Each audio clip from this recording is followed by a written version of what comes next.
বলছে তুমি অভিমান করবে কেন, তোমার কি আছে? তোমাকে জন্ম দিয়েছে অন্যজন, তুমি তো নিজে জন্মগ্রহণ করনি।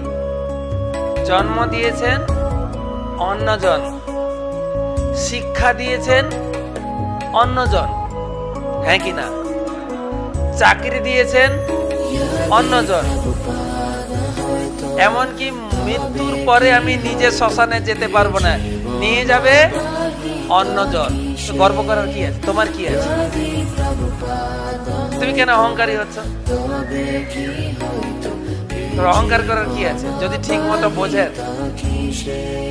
ভগবান বলছেন, আরে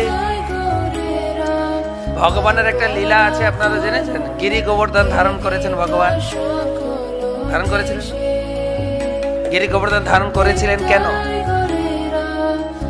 ভগবান জগতে আসেন